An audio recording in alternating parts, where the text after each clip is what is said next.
It's Do Time with Pastor Steph.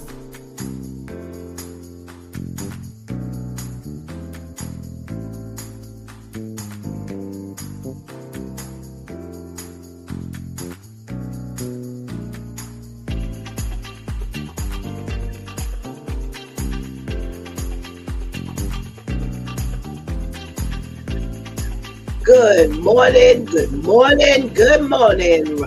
Rise and shine. You're on with this Due Time with Pastor Steph. How are you this morning? That's what I like to hear. That's what I like to hear. For this is the day the Lord has made. Let us rejoice and be glad in it. So, where were you yesterday? Ooh, yesterday was Let's Talk About It Tuesday Church Folk Day, and this broadcast was on fire. Yes, it was. Oh my goodness. We talk about lying, telling lies, and keeping secrets, and telling lies in the church.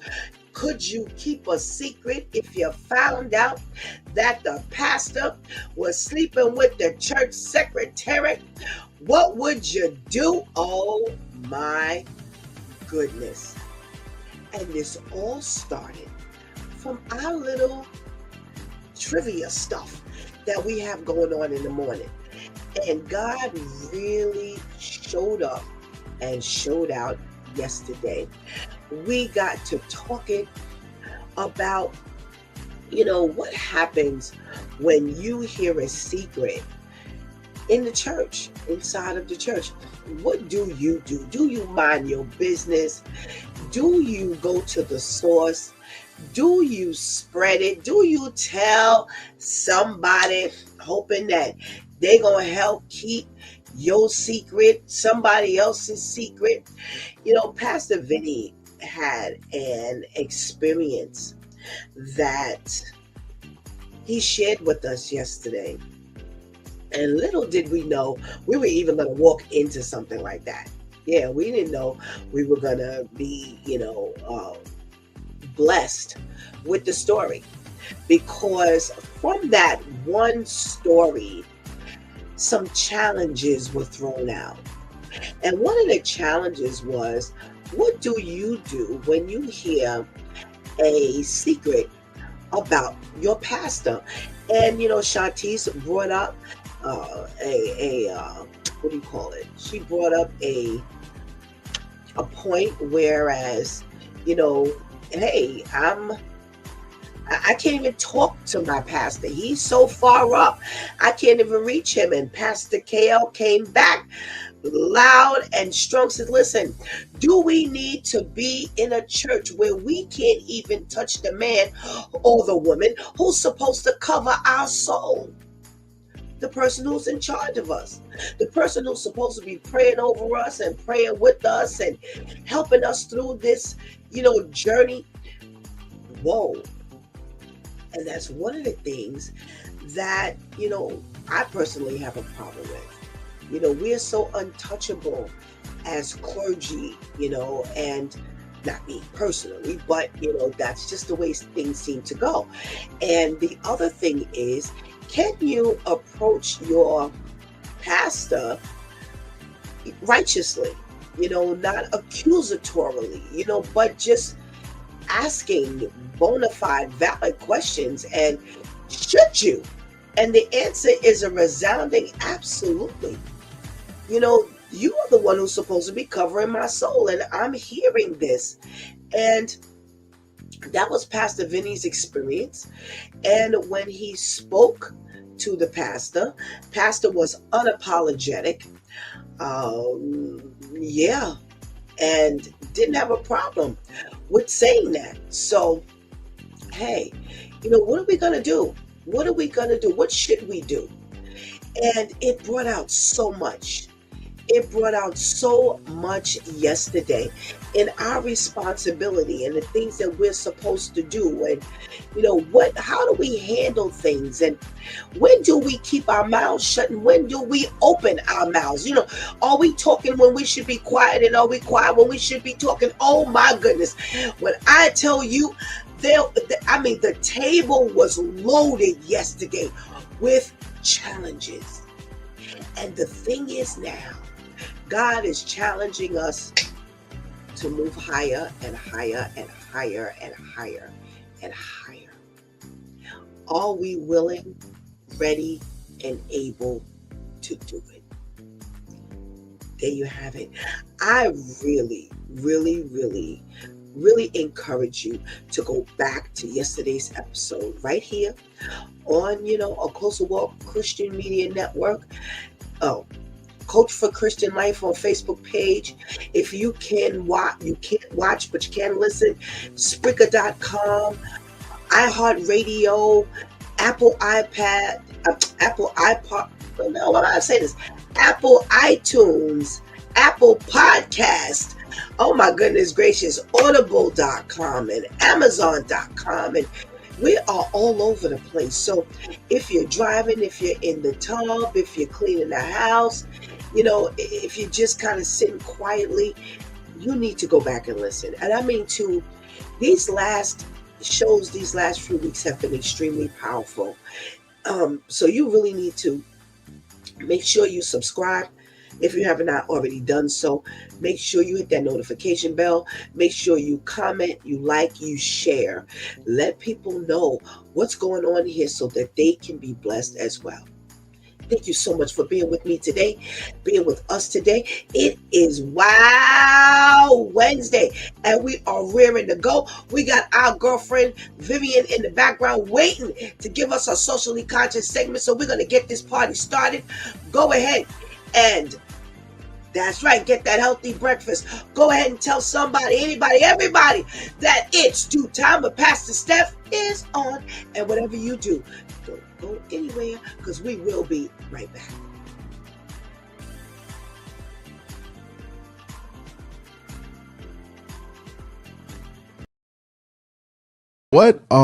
If you had to say, these are 3 substances or ingredients to stay away from, because you talked about reading labels. Yeah, here we go.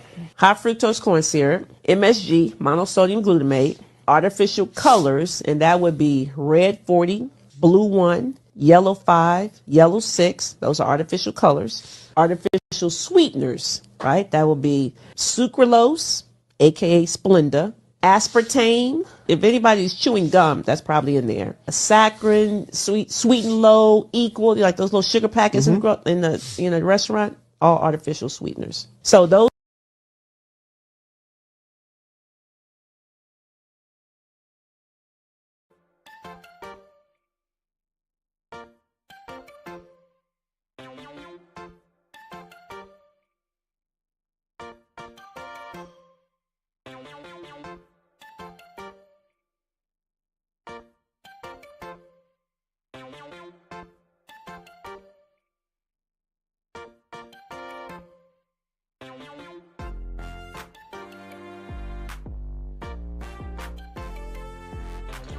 Good morning, and good morning again. Welcome back to It's Due Time with Pastor Steph, and it is Wow Wednesday. Well, listen, we have to shift things around now. Our girl Vivian is not as available to us as long as she has been. So I'm going to say good morning to you all, but after we do our socially conscious segment. Okay, I don't want you to think I forgot you. Okay, but let's get to this morning's socially conscious segment. Let's say good morning to our girl Vivian. Good morning, Viv. Good morning. Happy Wow Wednesday. How are you, Pastor Steph? That's how I'm doing. I'm well, thank you. How are you? How you doing, Vivian? I'm well, thank you. Okay. Listen, what you got for us today? All right. Today on Socially Conscious, we are starting off with some big numbers. Reports say more than 165,000 New Yorkers cast their ballots during the first 2 days of early voting in the city's 2025 mayoral election. According to New York City Board of Elections, that marks a significant increase from about 33,000 voters who casted their votes early at the same time period in 2021. So people are showing up and showing out, making sure to get their votes in.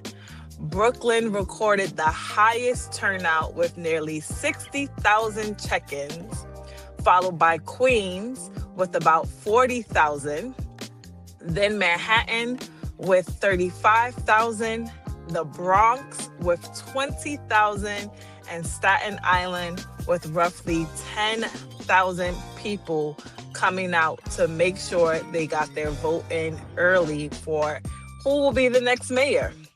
Election officials say the numbers reflect one of the strongest early voting starts in recent years. Early voting continues through Sunday, November 3rd. So if you want to get out there early, you have until November 3rd to do so. With polls open at more than 100 locations citywide, voters can check wait times and polling sites by visiting vote.nyc.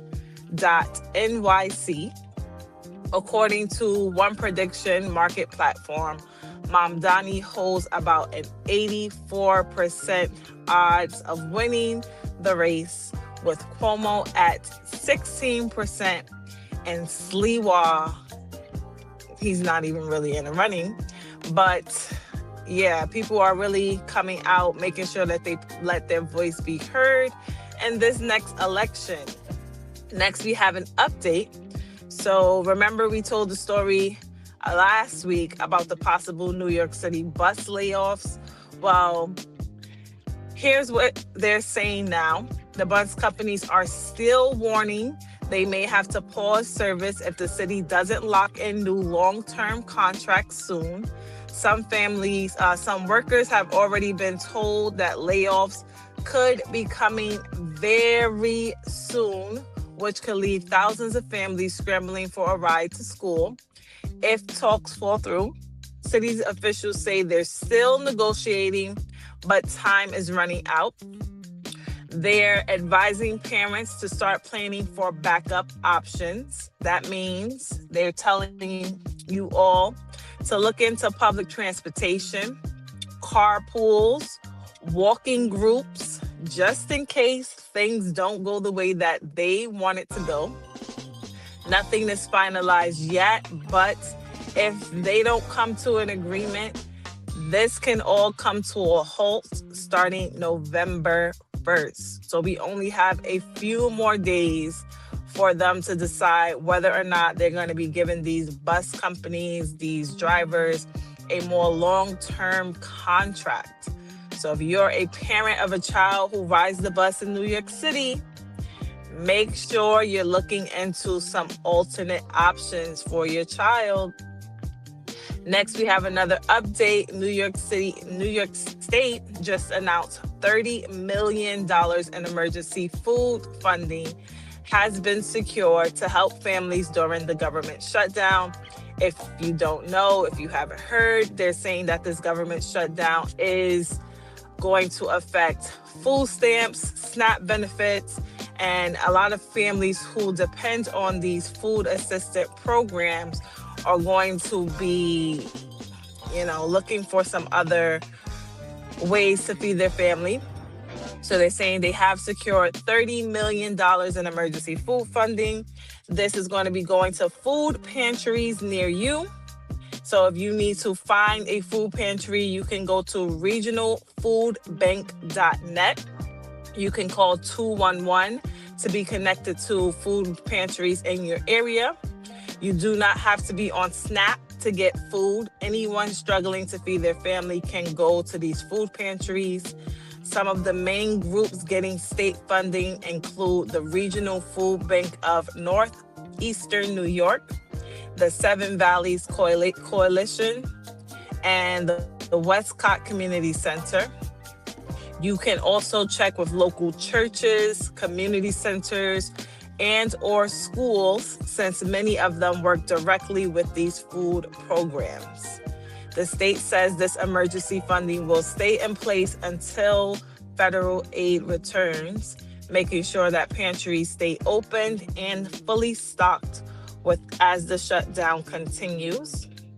Next, we have MTA in the news, as they're saying that MTA is taking a new safety measure to stop the growing problem of subway surfing by installing physical barriers between the train cars. This dangerous trend where people ride on the top of or in between moving subway cars has led to multiple deaths and is seriously increasing in New York. And we know that we have lost so many young adults and children due to this ridiculous decision to be subway surfing. So they have added these new barriers currently being tested on select trains like the R train, R188 models. They are designed to make it physically harder for anyone to access these risky areas. Officials hope that these modifications, along with continued awareness campaigns, will discourage thrill seekers and save lives. So you may be seeing these new barriers on your local trains coming very soon in order to thwart these thrill seekers. And unfortunately, we do not have a wild story of the week this week. Just didn't find anything wild newsworthy. But this has been Vivian with Socially Conscious, giving you the news that we are following. And remember, if you have any wild stories you would like to submit, please feel free to direct message me on Facebook. My username there is VivianBM. And come back every Wednesday to find out if your story has been chosen. Thank you, as always, to our loyal listeners and viewers. And thank you, Pastor Steph. Thank you, Vivian. Thank you so much for our socially conscious items. We have to say, see you later already. Yes. But you know what? Thank you so much for your contribution into today's conversation. And we pray you have a blessed day. Thank you so much. Thank you. You as well. Have a good day, everyone. All right. Boy, this is going to be a new adjustment for us here. But you know what? We have got to go a little backwards and say good morning to our loyal viewers. So we're going to start off with our boy Serge this morning. Hey, Serge. What's going on? Good morning. Thank you so much for joining us. We got our boy Terrence. Your Highness. Thank you so much, Terrence, for joining us this morning. Our girl Kenny is in the room. She must have been getting her coffee because Terrence and Serge beat her to the punch this morning. Good morning, Kenny. Good morning. We got to check it from our girl Tamika, but we are so glad that we will be hearing her for the first time in quite a while. Thank you so much for throwing your name up in that chat room. We got a check-in from our girl Teresa. Hey, Teresa. Thank you so much for joining us. And we have got to say good morning to the ladies and make sure we are up and running every single day. Let's say good morning to our girl Shantice. Hey, Shantice. Good morning. And we've got to say good morning to our techie girl, Anika, who hangs out in the background. Good morning. Thank you so much for joining us. And we got to check in up in the chat room from our Miss Grace. Good morning. Good morning, Miss Grace. Thank you so much for joining us. So happy to see you on and able to check in. That's always a plus. Terrence says we got our car back. Yes. Thank God you got your car back. Yay. I don't know what that means. Am I going to get a ride? I don't know. Maybe you're telling me you're coming to pick me up. I don't know. I don't know. Is that part of the news? I don't know. Help me out, Terrence. I don't know. And Katie says, yes, I was getting my coffee. So, hey, and hey. All right, you're going to have to sleep with that coffee, girl, because these men are now waiting for you to get your morning chocolate. Oh my goodness. Well, we are getting an early start this morning. And let's get to cracking. Oh, that's what Terrence is talking about. Yes, Terrence, she's back in the car.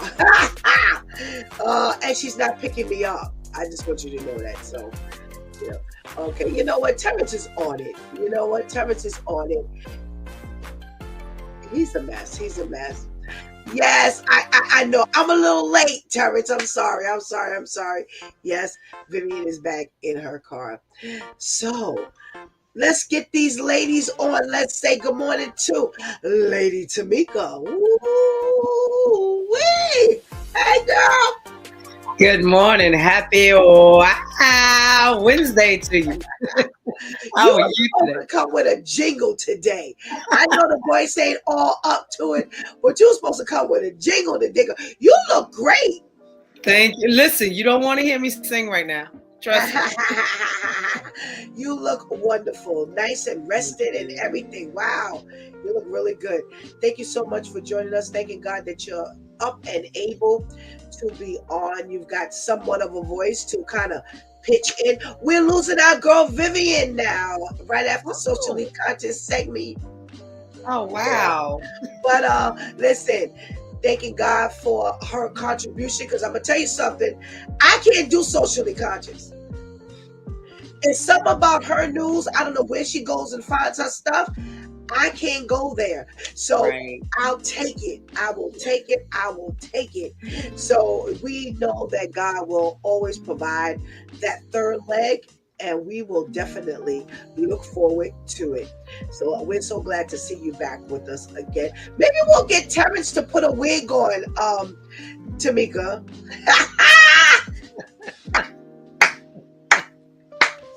I'd like to see that one.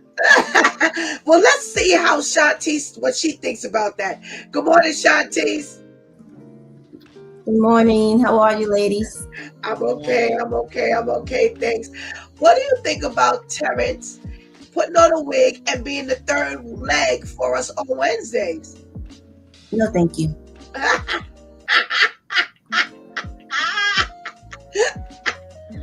I don't even want to know what he's going to say to that, what his response is going to be to that. And Anika saying she's glad you're feeling better, Lady Tamika. Amen.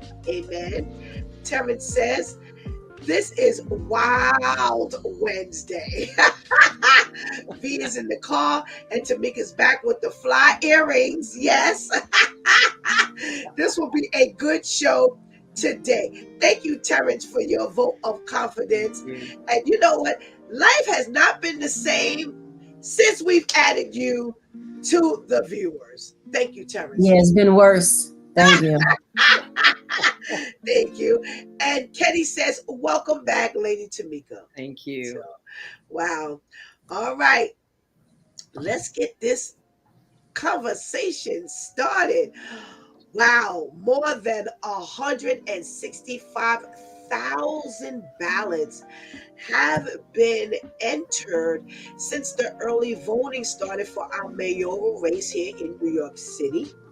And we've got Brooklyn with the highest amount of votes, Queens, then Manhattan, then the Bronx, and then Staten Island.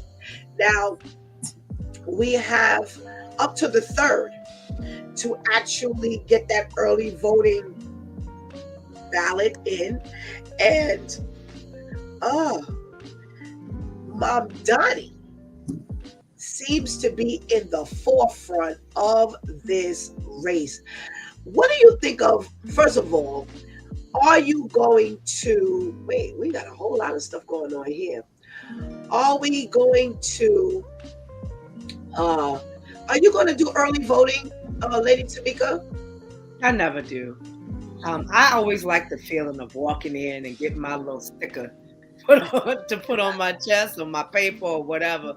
I've never done early voting, and I'm comfortable enough, to walk in there and do it. And I've never seen it to the point that it's overwhelming on voting day. I usually wait to the very last day to vote. Okay. Shantice, what about you? Are you going to try to hang out with the early voters? No, thank you. I'll wait until everybody else goes. There's no excitement in the early vote. How many people are there? 3? I don't know. My There's sister no voted excitement. early. She voted early. And I have to tell y'all, I'm getting old. I'm really considering doing this early voting thing. I got to be honest. I didn't want to, and like you two, I'm excited. It's something about, like you said, Lady Tamika, about being up in there and the line and all of the chatter going on and the anticipation. And Shantice and I always go together. And over the last couple of voting years, we've had not only Shantice and myself, but we've had Shawnice, my middle girl. We've had Tamasia, my youngest, because she can vote now. And we've got Mariah. So this is a family affair. You trying to tell us who to vote for? Like, girl, you're a minor. You're trying to influence my choice. It builds the excitement. So I'm with you. I'm definitely with you, Lady Tamika. It really builds the excitement when you're there. Shantice, it does. And I was like, if I go early, then they can't go. And, so I guess I'm going to be with y'all. Old. Y'all have to push me in there. Just push me on. All right. So we got some time to talk today because we're one less person. But before we go any further, let's get this little chat out the way that's going on in here. Dang, they're coming for you. T, shut up, Serge. Don't be starting those stuff out there. Shantice, wow, I'm hurt. You want. Wait, you want to with you? And Vivian says, laugh out loud, Shantice, don't hate. Terrence is the life of the chat, can't lie. You got that right. And Serge says the reason Zamran is winning is 2 things: defunding the police and free MTA ride. Okay, well, Serge has already beat me to it. I am asking who in our viewer world, as well as who here, actually heard the debate last week. And I was so upset because I didn't realize the debate was actually I think it was Tuesday night. And what I've been doing is, for the past couple of years, I've been, announcing it, and we get back on and we talk about it. So I was so upset when I got, and I was like, wait, this is the last debate before. And but did you see this, Lady Tamika? Unfortunately, because I was down for the count, I didn't. I wanted to, but I totally missed it. Okay. What about you, Shantice? Was it you who was watching it with me? Yes, I saw a little of it. I know it wasn't from the beginning, and I didn't watch the very end. So I saw a nice chunk of what I believe was the middle of the debate. Okay. And what did you think? I think I would rather would have been watching reruns of Martin. It was so, I feel like I was watching siblings, like 3 brothers who just had a fight, and their parents was like, all right, we about to sit and talk about this. Now you get a turn. Now you get a turn. Now you tell me what happened. Now you be quiet while you tell me what happened. That's what I felt like I was watching.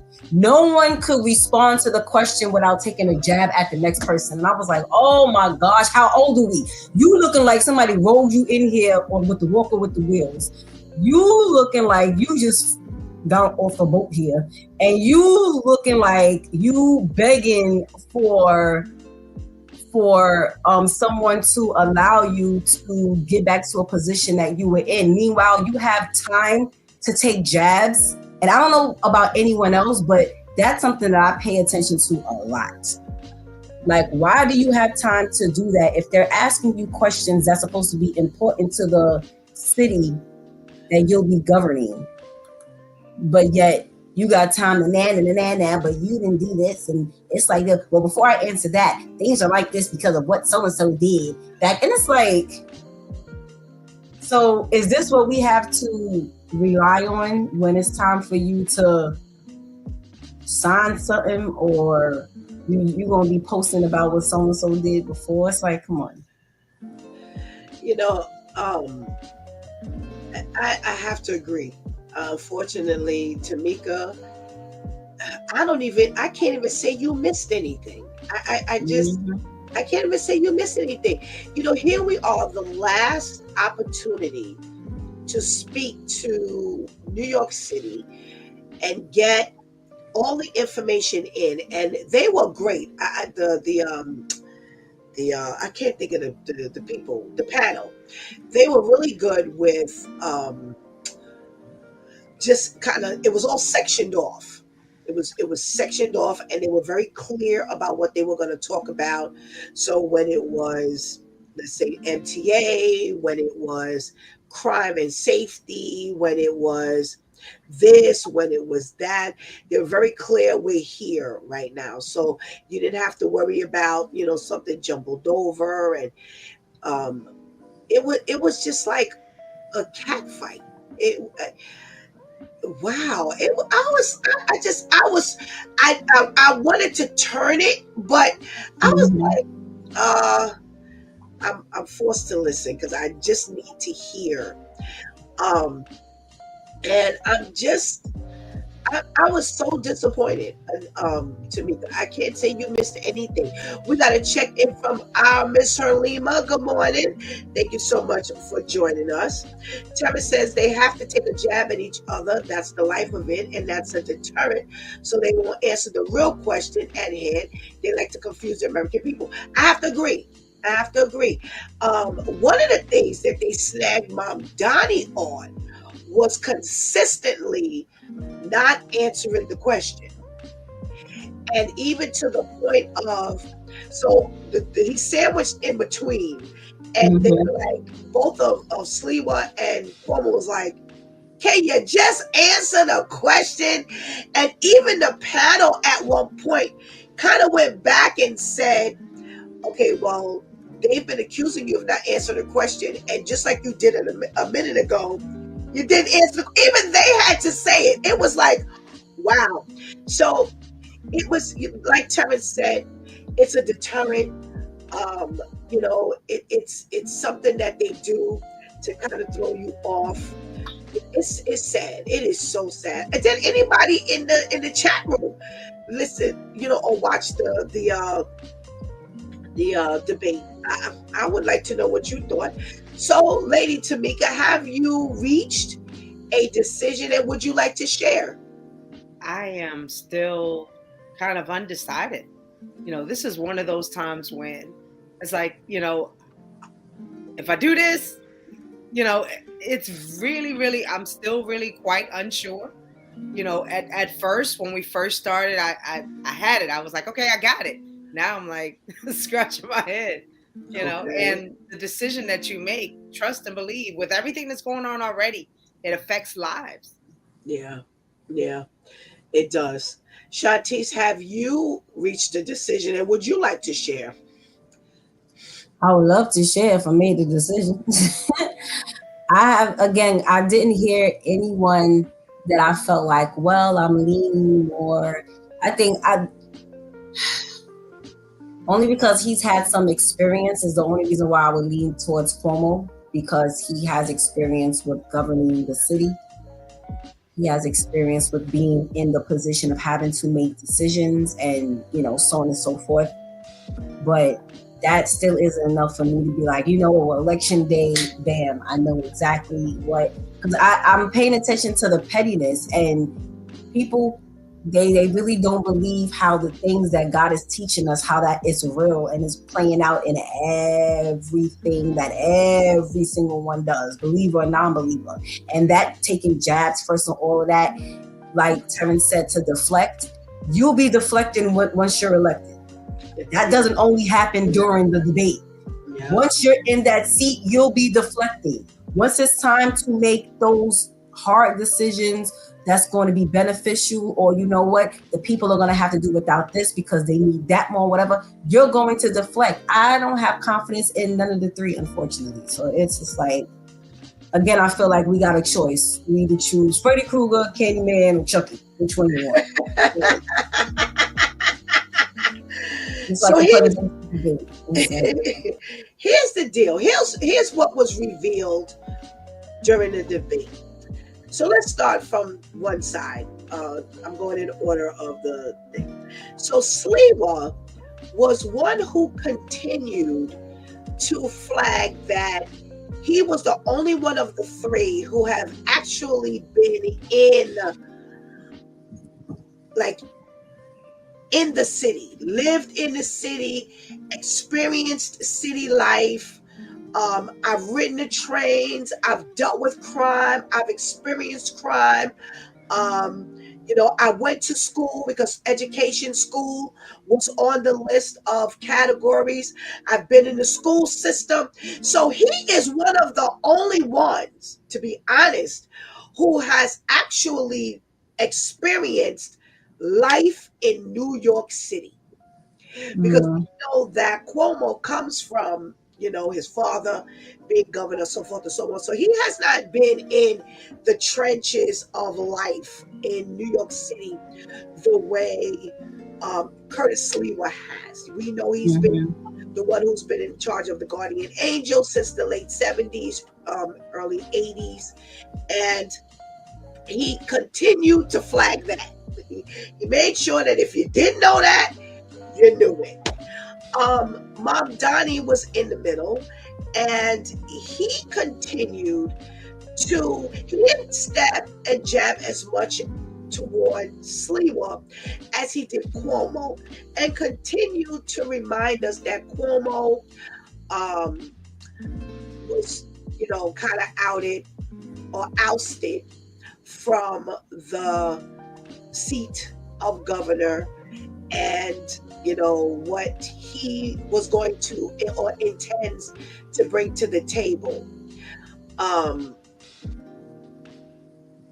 Cuomo continued, well, interestingly enough, had to correct a few statements that Mamdani made, one or two that Curtis Sliwa made in regards to who's responsible for what.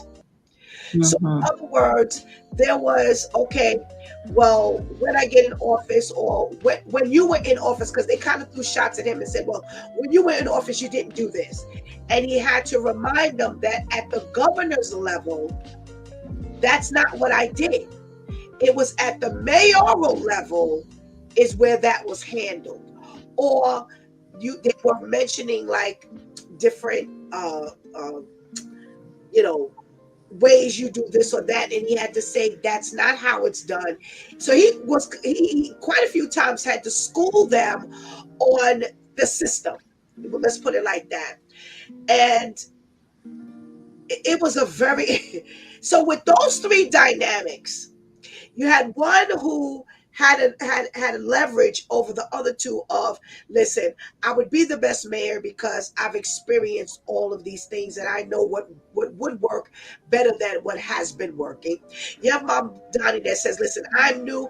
I've got all these innovative ideas. I come from this, and I see that, and blah blah blah. And then you have Cuomo, who says, I've been here already, and because of my knowledge, I was not, um, everything was dropped. All of the allegations were dropped at the end of the day, and I would be good at this because I've been here in as an elected official before.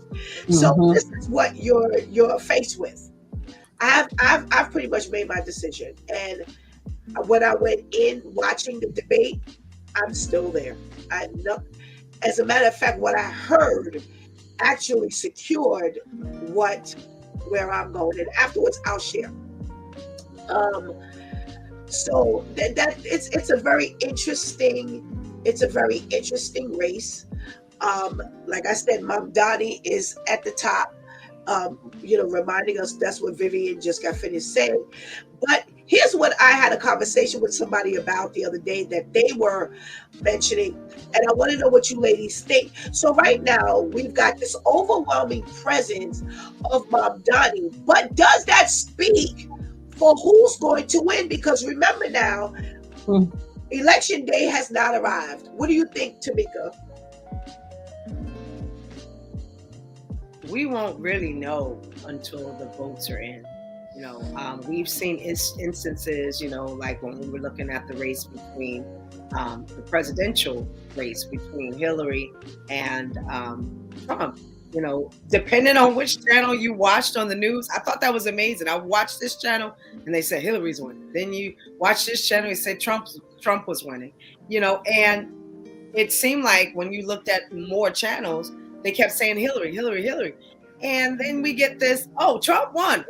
Wait, how is that happening if I just saw Hillary? So I wouldn't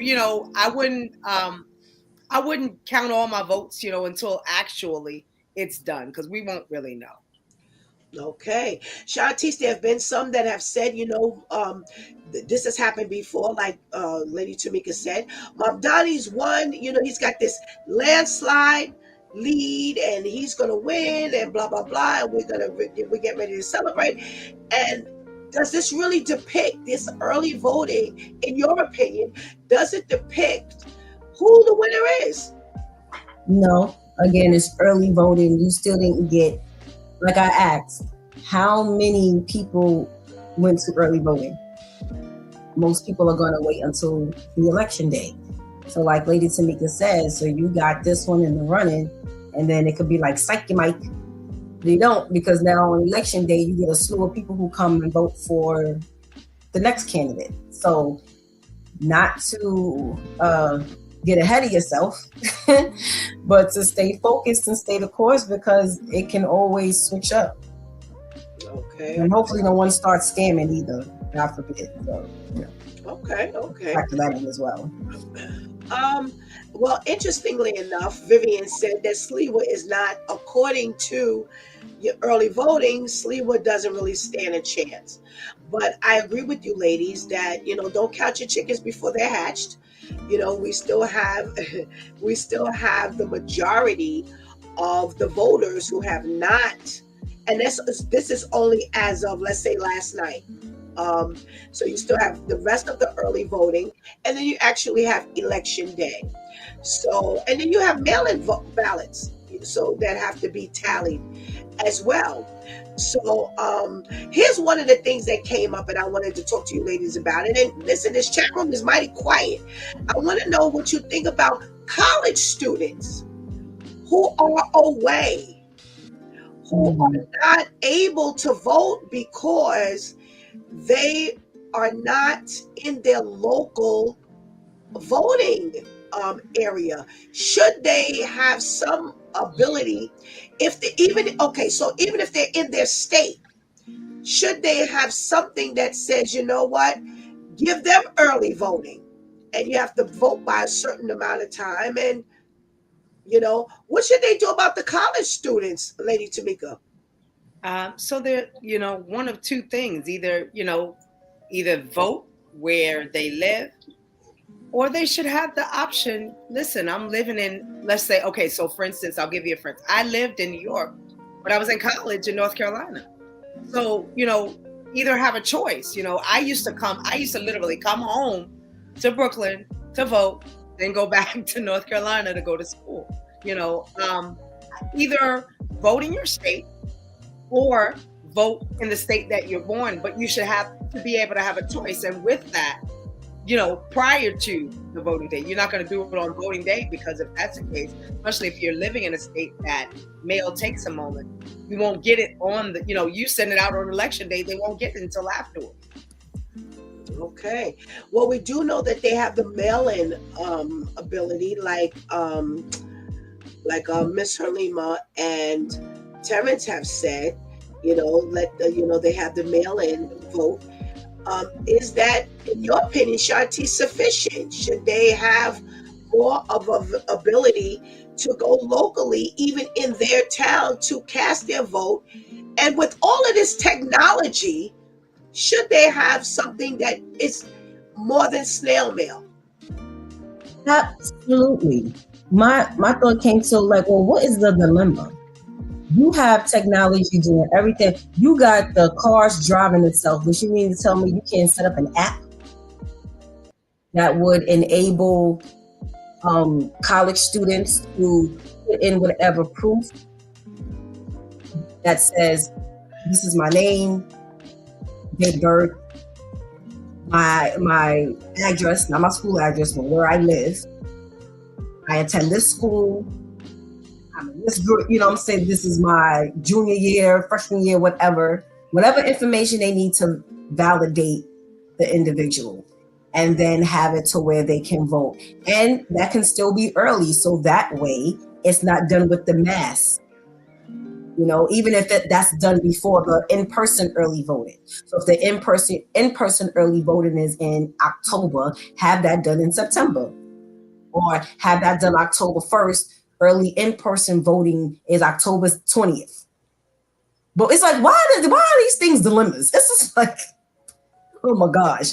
Why is it like they act like they can't wrap their head around the simple things, but yet they got time to think of all these complicated, unnecessary things? I wouldn't even suggest the mail-in, because, anything can be tampered with. But as much as computer savvy and technology savvy as these students are, whether you're a young student or an older person returning back to school, you have to be technology savvy. Have something set up and then shut the app down after a certain time. So that way, once it's over, you can't try to sneak in and, do it because you missed the date, or try to revote, or whatever the case may be. But it's really not all that difficult. We as individuals, if I decided to start an app right now for my business, I can. Yeah. You guys can do this. Well, I agree. I agree. Again, with all the technology, you should have the ability to listen. Most of them are working in college via technology. They're working on, laptops and, things like that. So why not make this, available to them, and if some of them, like Lady Tamika said, wants to actually go back, if they're in their state or not too far, they want to travel to go, then you have the option of doing so. But make it maybe, let's say, a week before even our early voting, and like you said, shut it down, and then call it a day, and you got it the opportunity to get it in, and if you didn't, you didn't. So, but I think the mail-in voting option only is to a disadvantage. I think they can do something greater than that. And, if they were smart, because now you have how many people who have not voted, haven't voted, so, this is the situation with this. Serge says, if Zoolander wins, we lose freedom and gain headaches with the police and the MTA. So we have to choose the right person. And with Cuomo, who sabotaged the tier 6 for the MTA, and a lot of rules were planted, I believe Serge is saying. Okay. They didn't help any workers who fall under the tier 6, like the police and MTA workers. It affected a lot of city workers in New York City. Terrence says it's hard. I agree with Serge. So there you have it. We only got we got less than a week. Yesterday made a week, and I guess next week, Wednesday, Ladies will be talking about who actually won, Imandani, Cuomo, or Sliwa. All right, we still are facing the potential New York City school bus layoffs. November 1st is the deadline, or in November 1st, if they don't have a contract in place, that they will be into the layoff, and that all of these children will be without school buses. And again, like we said last week, this is New York City.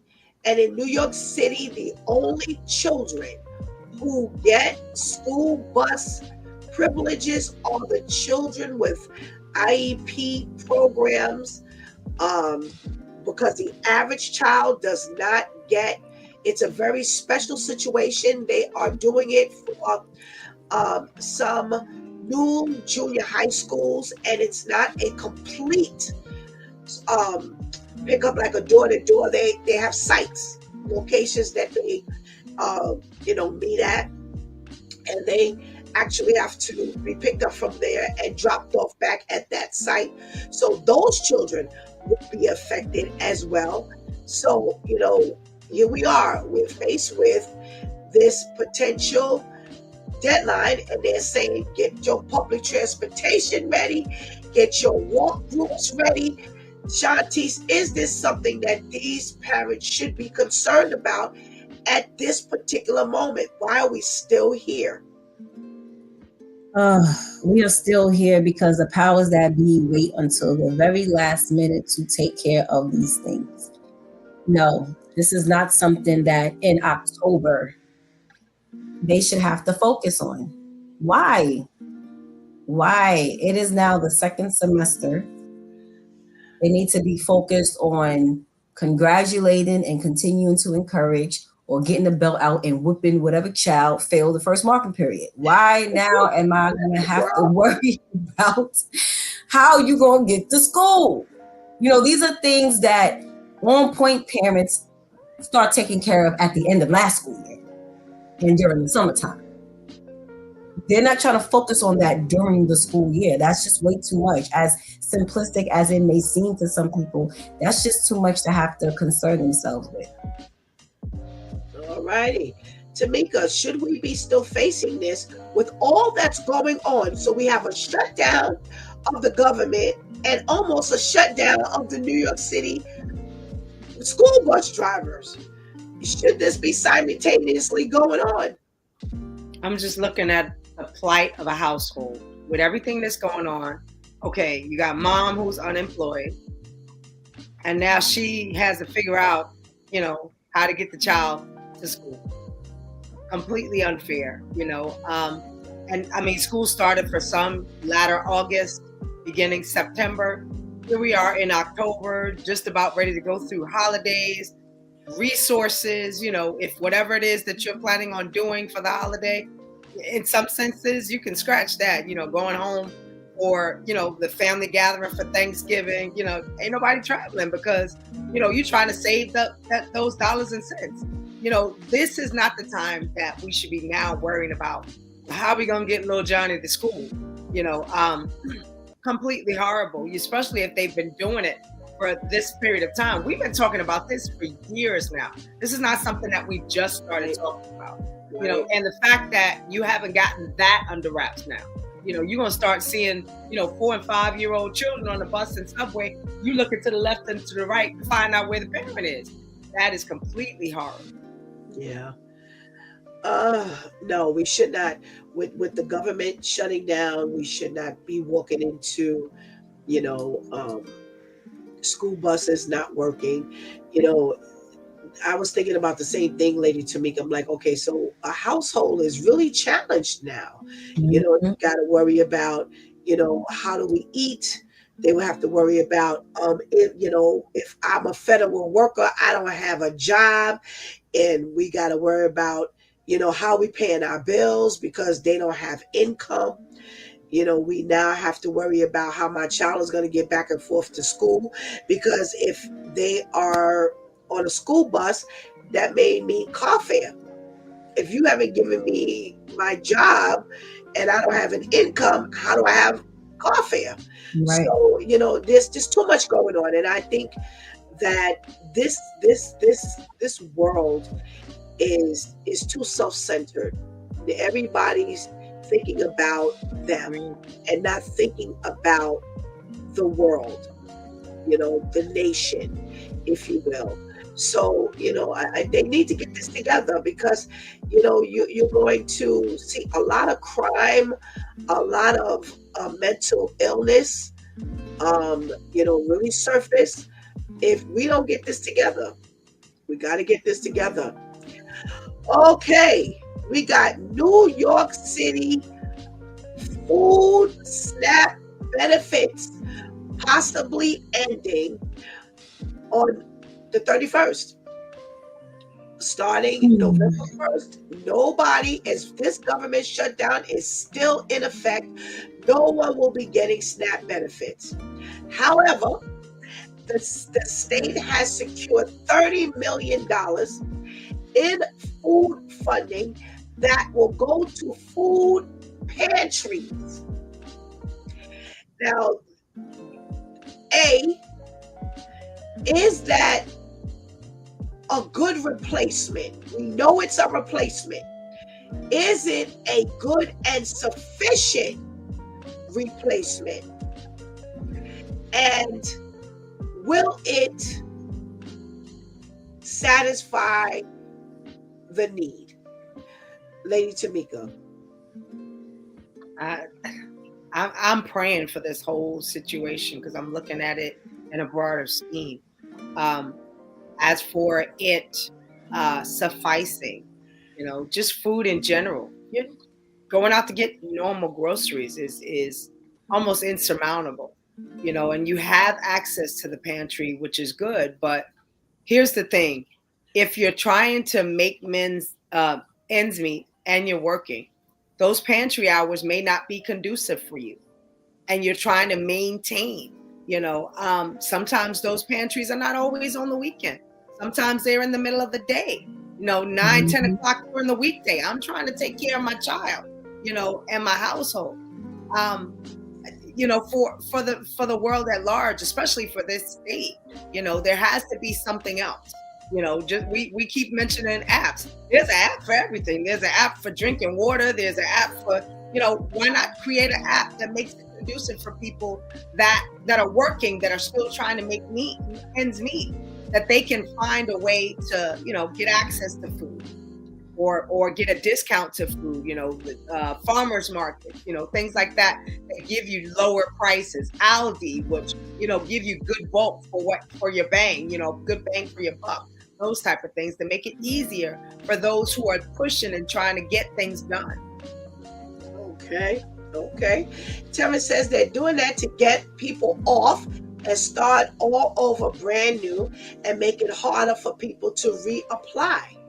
Shantice, is this $30 million going to food pantries going to be sufficient and supplement all of the SNAP benefit recipients' needs?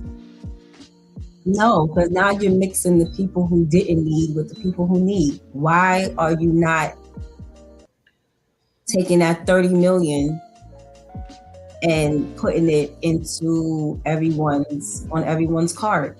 You have a record of who's getting the benefits. So if you have the funds, then this one gets this and this one gets that, what they would normally get. But again, why is this a dilemma? Why am I now, and I'm with Lady Tamika, I've walked and driven past food pantry lines and been like, Lord, thank you that I ain't got to stand on that line today. Because just the standing there in the cold, waiting, you got to be there before they even open. Because you have to secure your spot on that line. And we're not even talking about people who are there who are greedy, just all the people who need. Right. And how ironic is it that this happens right before Thanksgiving and, all of these holidays that are now considered luxuries, because I can't even afford to eat day to day, let alone, on this side of the fence, us children, especially the adult children, we tease our parents. Thanksgiving week, you better not ask for nothing to eat because everything has to do with Thanksgiving. So it's like, oh, I'm hungry. Shut up, because Thursday we're gonna eat this. We're like, Dad, we're gonna starve until Thursday. Okay, let me. Now I gotta go somewhere else and eat. All right, okay. But now it's just like, really, parents really gonna be saying that like this. Shut up. Didn't I just slap you yesterday about it? We gotta save everything if we want to feel like we're eating bountifully on Thanksgiving, and that's sad. It's like, why? Just allocate that money, spread it across to the people who have already applied, who already received the benefits, and then if there's extra, then you disperse it. But to give it to the pantry, no. And now we're relying on whoever is governing the pantries to be integral with that. Like, how does that work? How does that work? So I come up and I say, hey, I run a pantry. You can give me $3,000, but yet I'll only put out $1,000 worth of food or $500 worth of food. Like, how does this work? I don't even know how that works. Wow. All we know is that we hear pantry and we see people on the line. I don't know how many people on the line actually get the food. Yep. You're right about that, Shanti. Yes. I worked for a pantry, and I remember, you bag things, you prep it, and I'm like, where's that bag going? Wait. All of these are for our people. Where are those bags over there going? Why are they not with the rest of the stuff? Yep. You putting that in your car for what? Yep. Yep. And that's exactly where I was going. Because I know people. I don't know them personally. I'm just saying I know people. And I'm with Miss Lima. It's a resounding no. And Shanti's a resounding no. Listen, this is not going to be $30 million. It's not going to, in a pantry. Stop. Pantry? That's the first thing I thought about while I was like, it can't go to no pantry, because how do we even know that the food that they're getting, the money that they're getting, is going to be distributed properly?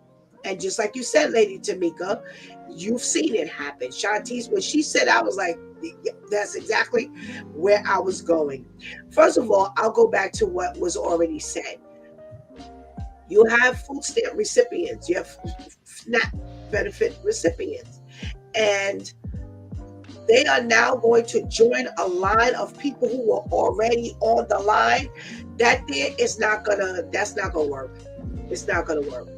It is so not gonna work. First of all, you're not opening new pantries. Right. In order for you to get to have a pantry open, you've got to qualify to open up a pantry. That's a process. So by November 1st or October 31st, you're not going to have new pantries open. You are going to have those same pantries operating. If they're getting extra money, that means they're buying extra things, which means more stuff is going into those bags that Lady Tamika was just talking about, that's sitting on the side. They are not going to be integral, all of them, and we're going to see some real disadvantage, because see, they're going to be taking stuff, talking about, well, my sister, when she didn't, get her SNAP benefits, so she got 6 kids, and no, this is not going to work. And I think shame on them for not having a better plan. Here's my thought. My thought is, how come each state does not have a reserve for this medical and food source? So in other words, they have $30 million for if the SNAP benefits get shut down now. Like Shanti said, you can distribute out. Even if you don't give them what they normally get. Even if you don't give them, one family gets 535, another family gets 622, another person gets 200. Even if you level the playing field and you give to everyone who's a recipient, but they don't get exactly the same amount, it is better than this here. It's better than this here. It needs to be something also in reserve for a federal shutdown. How many New York State or federal workers are not working? They don't qualify for food benefits. They don't qualify. So now they don't eat at all because they're not SNAP benefit recipients. They cannot get, or now they fighting on the line with all the other people who normally get on the pantry line. What kind of plan is this for your people? How come this is not? This needs to be much laid out, much better. This is such. But as always, the state of the United States has such a poor plan for everything. They are never prepared for anything. They have always had a looming possibility of a shutdown. The other presidents have made sure. Trump is twice. This is twice. When he was president before, there was a shutdown. Here, now, there's a shutdown. So the other presidents made sure that there wasn't. He doesn't care. He doesn't care.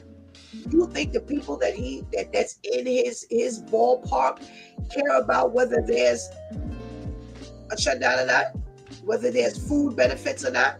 They're gonna eat. They're gonna eat. So everybody who's suffering is going to continue to suffer because it's 30 million. Sounds great, but it's really not going to be sufficient at all. Terrence says, also, what are they doing behind the scenes to keep us worried about this food stamp stuff? Stay woke. Sir says no. If that's the case, they should look into where all of the funds are going and allow those who still need to receive their SNAP or benefits. But I don't agree that it goes to transgender. Would remove that. I don't know what that means. I agree with you, Pastor Steph. Why didn't they have a backup plan? Right. They needed to have something better than what they have now. This is really, really something that they needed to have a plan B. Definitely a plan B. All right. So we've had this subway surfing issue going on, this surge. We know that in times past, there are people, these kids who are up there subway surfing, but now there's this surge of people up there, and now MTA has put barricades of some form. They're running it on the R train to, see if it works, where they can't get up on top of the trains any longer. Do you think that this is going to be a good deterrent along with some more campaign awarenesses, Shantice? I believe this is going to stop it for about 2 weeks. And then they're going to figure out a way to utilize that as part of the surfing. Whether they start hanging from it, swinging from it, something. I feel like it's going to be quiet for a little while, and then the stories are going to start popping up in the news about how this one was able to get around the barrier or whatever that is, in order to prevent. But with the way that they're showing how reckless they are, is there anything that's really going to prevent people from being stupid? When I'm determined to do something crazy, I'm determined to do something crazy. And that there just looked like something that'll just aid in my craziness. Like, oh, I can swing from that and then jump off of this and then land there. And then like that, somehow they're going to make that into the new challenge. They're going to utilize that into the new challenge. So I just think it's going to be quiet just for a little while.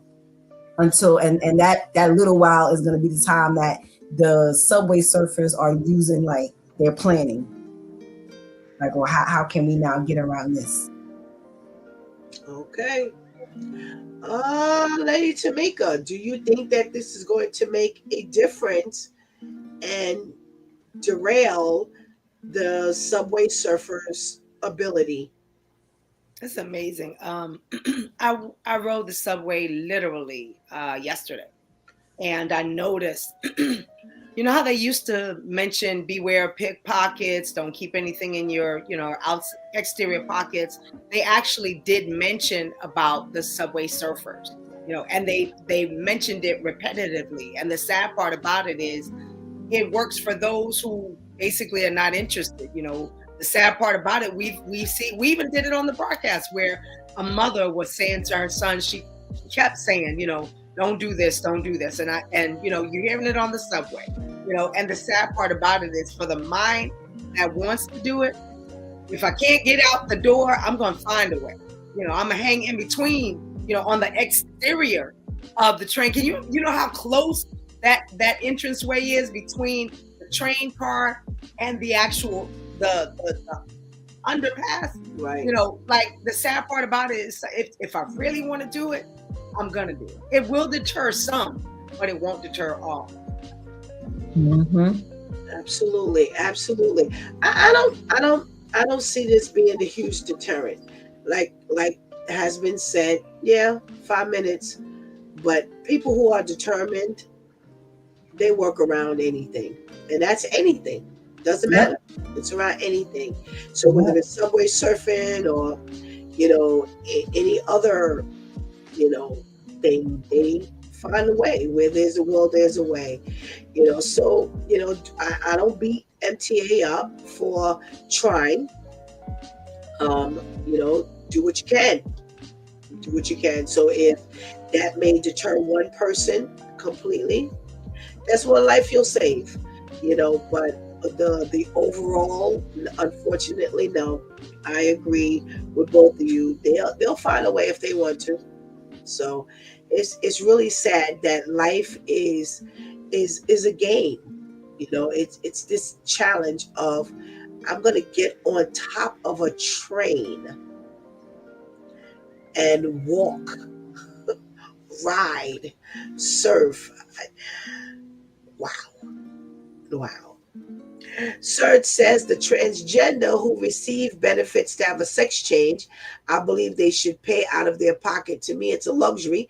I can't even get a tooth implant with benefits. Yeah, okay. I thought that's what you meant, Serge, but it came like so out of the way. I was like, I don't know. But yes, we talked, not that long ago about, the state paying for those sex changes for those who were in jail. And yeah, all this money, Shanti talks about it all the time, that they're throwing all over the place. And yet, look here, look at the money that we need for this stuff here. So, it's a catch-22 situation. They're never going to do the right thing completely. They're always going to waste money and throw money away in other places. So who knows what'll happen. All right, ladies, I figured we'd have a little fun today. And thank you for indulging me on the socially conscious items. So there's an article that I stumbled across. And these are the things you need to know when dating a Jamaican man. And I thought this was hilarious, even in the caption. And I was like, let me read this thing here.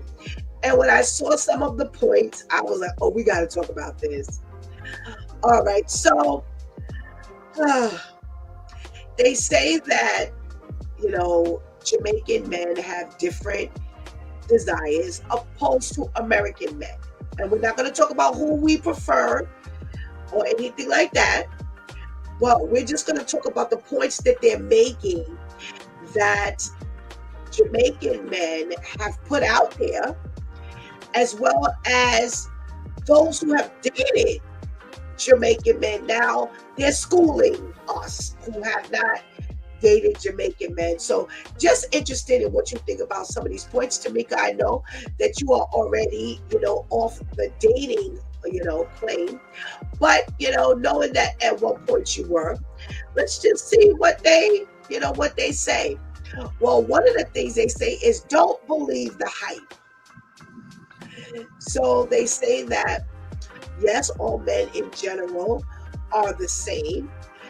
But they say it's no secret that Jamaican men don't have the best reputation when it comes to dating.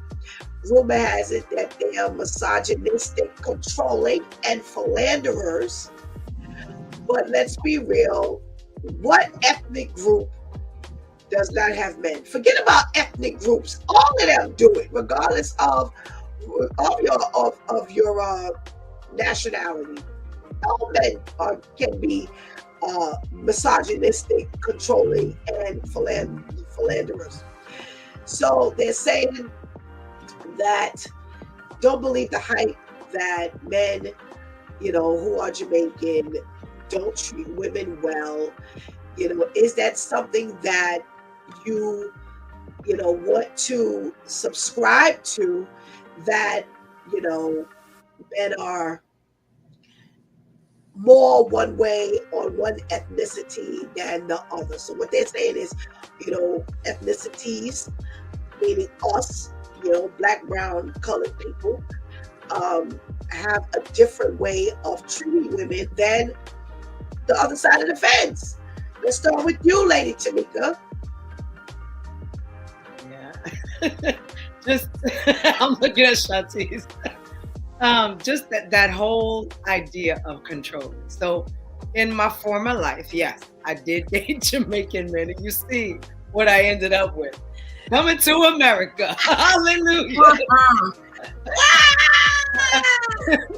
I could not do it. The controlling thing was just way too much. You got to have the final say in everything. And I have no problem. For quite a while I was doing my own thing. Now all of a sudden I get involved with you and I don't have a clue, and everything you got to get your seal of approval on everything. That controlling thing. And it was a thread. It wasn't like, okay, I dated one Jamaican. I've dated a few, and I was like, oh God, is this? I got to the point where I was saying it can't be like this. Like relationships for the rest of my life. If I'm going, I don't know what people think about when they date. Like, you dating this person and they're controlling now. Guess what? When you say I do, that doesn't stop. And so I don't understand why you condone. Pascal always talks about those red flags that we allow. Is that something that you want to have for the rest of your life? Okay. Speaking of Pastor KL, we got to check in from Pastor KL. He says, what it do, crew? Terrence says Shantice is smiling because she loves Jamaican men. Laugh out loud. Shantice, do you subscribe to, not that you may have dated some others, but there is a belief that, ethnic men are more controlling, more, philanderers. And could that be more than the other side of the fence? Or do you think just like women in general have this issue, not just, people of color? Women in general have this issue with men in general because men as a whole, regardless of their race, has just plummeted. It's like, Lord, what done happened to the male species? It don't matter where you come from, you just questionable. Okay, now there is something to be said about, on this side, the different ethnicities. Yes, some let it be known quicker than others.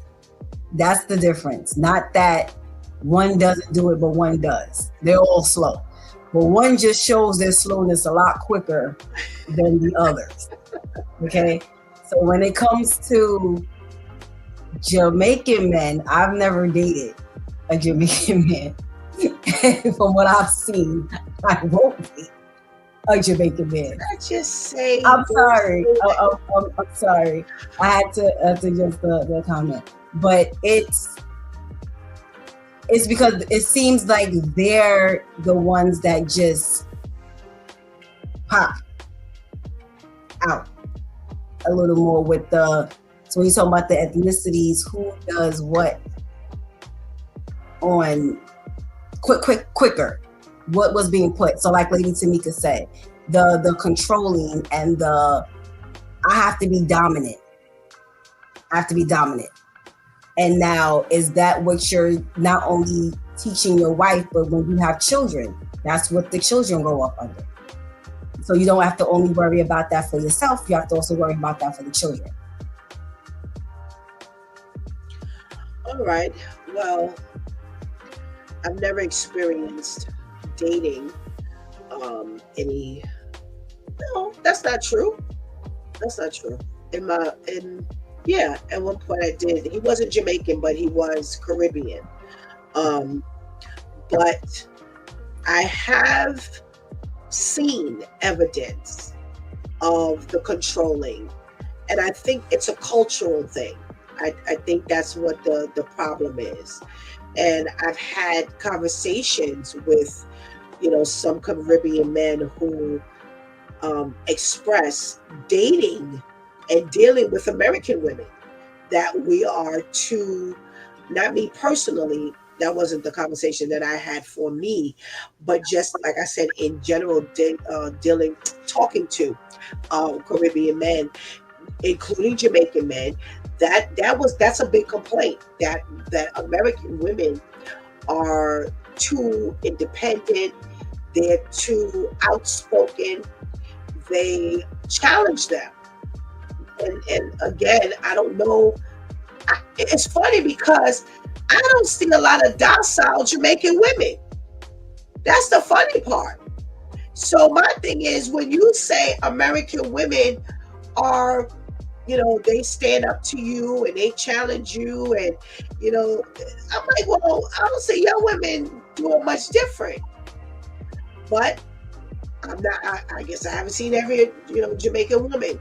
But I have seen evidence of, I'm going to be honest, I've seen it within the church.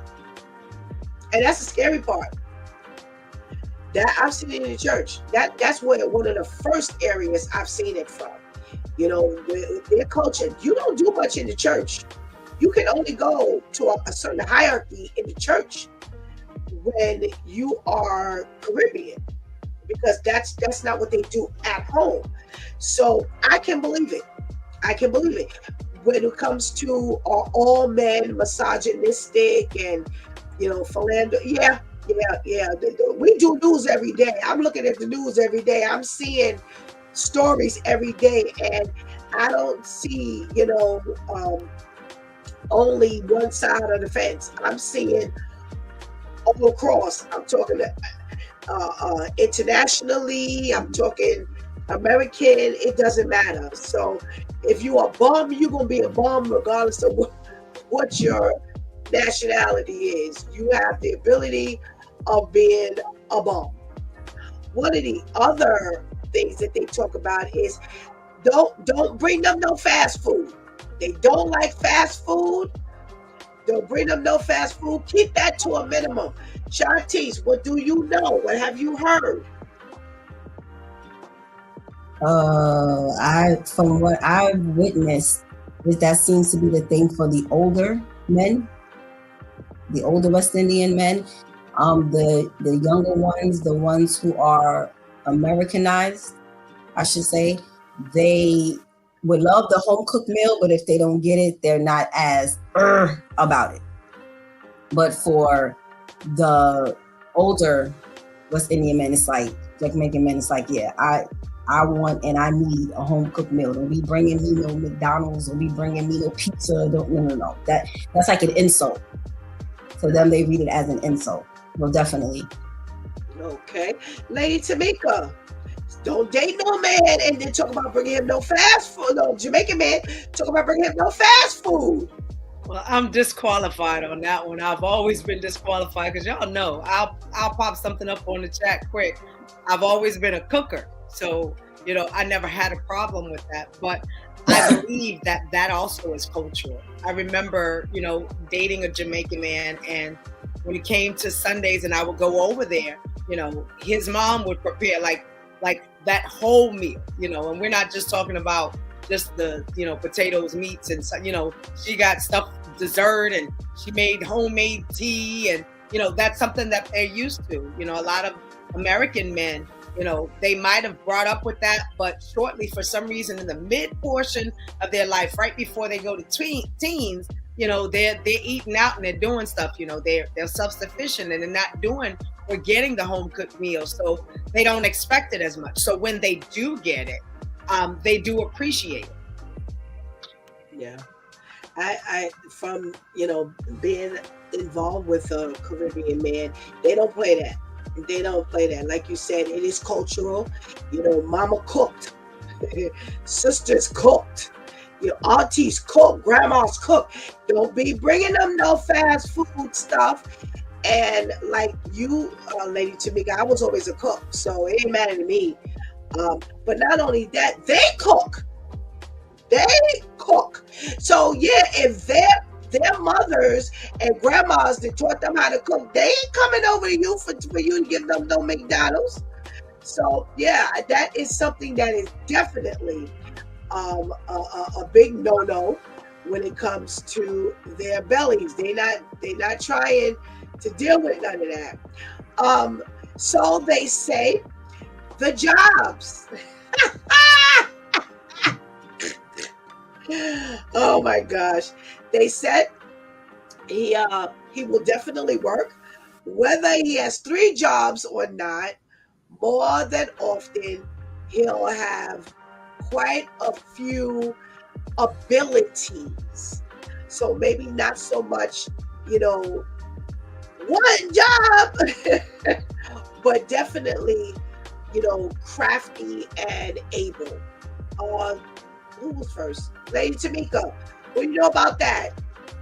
Yeah, that's something that's been verbalized across the board. If anybody remembers in Living Color, there was a little skit where they say, I got 15 jobs, and I mean, they are resourceful.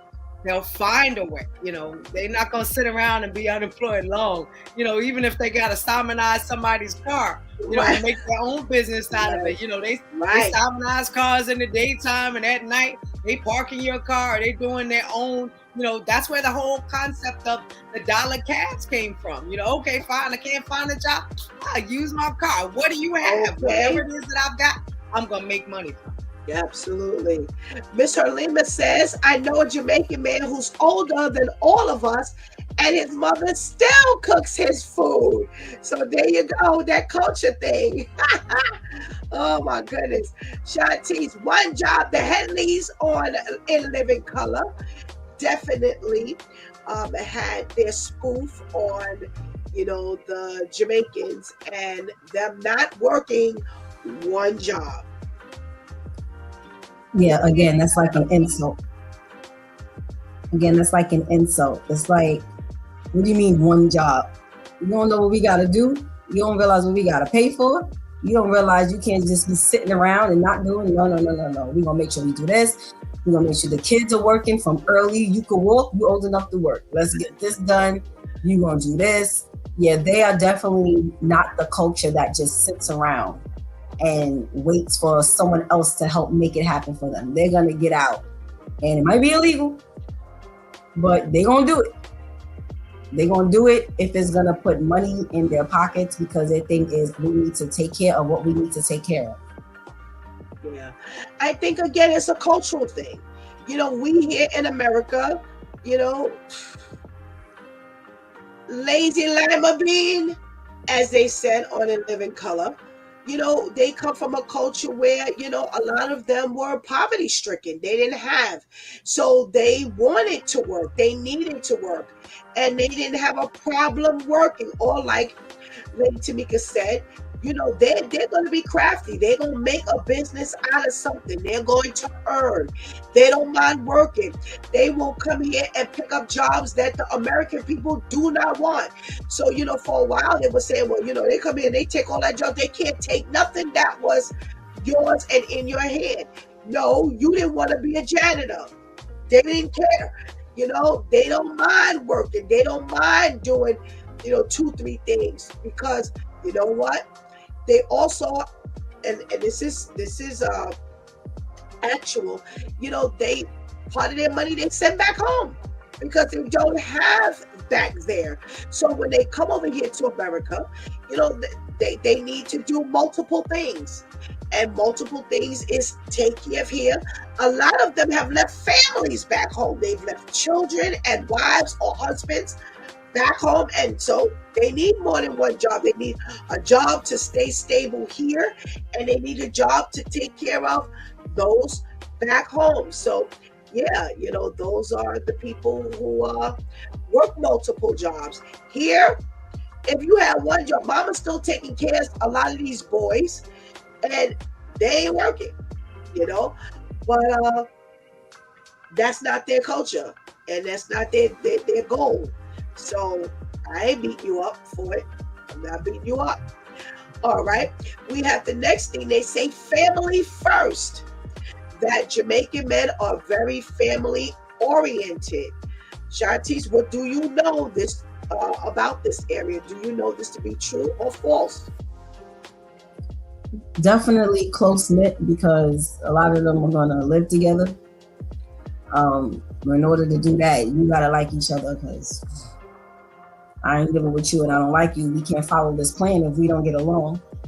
And it's not only so for financial, but the whole thing is, especially when they come here now to the States, it's like, listen, we got to stick together, and they're going to make sure they got to do what they do to stick together. And they try to enforce that their children don't now intermingle with anyone that is going to try to now break that family bond and bind up. So I have witnessed that as well. All righty, Lady Tamika, family first. Family first. They are good with sticking together, and you think about that whole concept, bringing it back to, the household and, the food being prepared. We as Americans have gotten to the point, somebody's in the living room eating, somebody's in the kitchen eating, somebody's on the job eating, that whole essence of coming home and eating at the family table. They still keep it. Mom is still in there doing everything, and everybody comes to the table. I don't care what you're doing. At 6:00, everybody's coming to the table and we're eating. And it brings the essence of the family, and they keep that, and they adhere to it, and everybody does it. I don't care how old you are. You're coming home to mama's house. Miss Halima says, and on the note of the Jamaican culture, peace and blessings and prayers go up for you and your families. That safety is upon you. May God bless you and love and keep all of you safe and sound. Yes, thank you, Miss Halima, for sending that shout out. They took a bad hit with the actual hurricane, so keeping them lifted in prayer today. Thank you. Sir says, American women would love if you were the same way if they hadn't fought for equality where they didn't have to work. Okay, Serge. All right. I do know. Have a nice day, Miss Arlema. Thank you so much for joining us today. I do know they are very family oriented. They do stick together. They look out for one another. Even the philanderers. Weirdly, they'll cheat, but it's something about that family. And would you cheat if you cared much about the family? No, but in their weird way, the family is important, to them. But on a whole, I have seen that issue of family first, and I love that. And it's good to see. It's definitely good to see that. One of the next things they talk about is the mouth. They don't streamline what they say. Whatever they feel is what they say. Tamika, Lady Tamika, what you know about that, man? Ooh. That is, if that ain't nothing but the truth. You talking and I'm talking. That's the problem. You asked me something, I said something, and then you get the blah, blah, blah, blah, blah, blah, and then you don't expect me to respond. I've got feelings, I've got emotions, and you triggered something here, brother. And you don't have any filter, but you want me to sit back. This is where that issue, that take and go becomes a problem, and you all fair, I'm going back to that family oriented thing. Yeah, you even date somebody here in America, you paying for family over there. That's why I said, no, I don't want to go to your country and then I can't get back, or you'll do whatever it is that you can in this relationship here. And then you find out later on he got a wife and 6 kids at home. What? All right, Shantice, they say that mouth, that, those Jamaican men, they will talk about anything they want to talk about. They don't filter anything. They don't necessarily wait for the women to leave the room to say what they want to say. That if they want to have a conversation, they're going to have that conversation.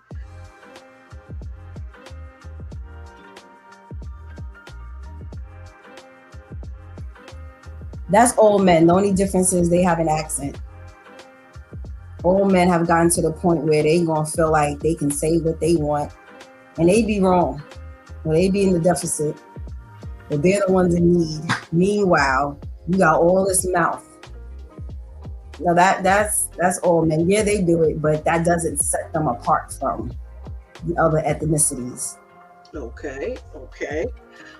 Yes, that has been my experience of seeing, and because I've been in certain arenas, or been like at a store or something, and the conversation, I'm like, oh, I'm like, and they're like, oh, sorry, it's because they're just so accustomed to just talking.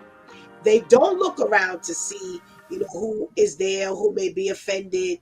Because several times, I've had to kind of look over and go, let me hurry up and get up out of here, because this conversation here, this is a little too much. And that's nothing to do with me being a pastor, because I've come up and around some conversations and some things. So I'm definitely no prude, but it just certain things, it's like, and then you know what?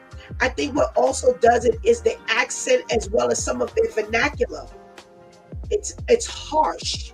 So when you hear them say certain things, and the emphasis that they put on some stuff, it's like an ouch. That's why I'm like, oh, okay. Can I help and pay for this, please? I gotta go. And they don't apologize. They're unapologetic. That's who they are. You just happen to walk up into their domain, or you just happen to be there when they wanted to speak. Oh well, that's on you. So I have known that to be something that's actual. One of the other things that we'll talk about before we go, we have a little time to talk about infidelity. That's one of the things on this list, and the dating game and the married game is serious. And the writer is saying that they've spoken to many Jamaican women, and they've asked them about infidelity and how they deal with it, and someone told them that the Jamaican women were accepting of. Remember I said it just seems as though they make it appear as though the American women are the women with the issues, and the Jamaican women have said that no, we're not accepting of it, but we can't do nothing about it. We know they cheat. We know they probably will cheat, but your issue is, what are you going to do? How are you going to respond to the infidelity? Because they are not very, committed. Do you know, have you heard anything like this, Shantice? Absolutely. Again, like old men, I can't trust you. Like when Lady Tamika was saying it, like you dating someone here, but then you have another family back home. I can't trust you living up the block from me. I'm not about to date an older West Indian man who just got here. So you got a whole life before you got here. I don't know what's going on down there. I have no idea. and now you're here. And the way you're acting while you're here. So you're acting with whomever you're with here. That's how you were acting down there. Because if you got checked down there, you would know not to come here and do that. Because even though there are American women who feel the same way, and that's their mentality of, what am I going to do? Because all men cheat. At least I'll date or be married to the man who cheats, who gives me this benefit and that benefit. You know, either way, it's still handled a different way for the most part. So I've definitely heard of instances like that and just sat and shook. But yeah, that, and for them it seems normal because it's like this whole mentality of I can do what I want. Okay, Lady Tamika. Yeah, I talked about it a couple of minutes ago, but it's cool because you know what you're doing from the very beginning, you know, and this is why we need to double check and look. Unfortunately for the representative, because they're there, you know, and the sad part about it is because you know what you're doing, you set the precedence at first, and we as females have to be wise and observant. You know, you calling this guy, don't just call me, you know, willy-nilly. You know, you got to call me at this certain time of the day, at this certain time, this hour, you know.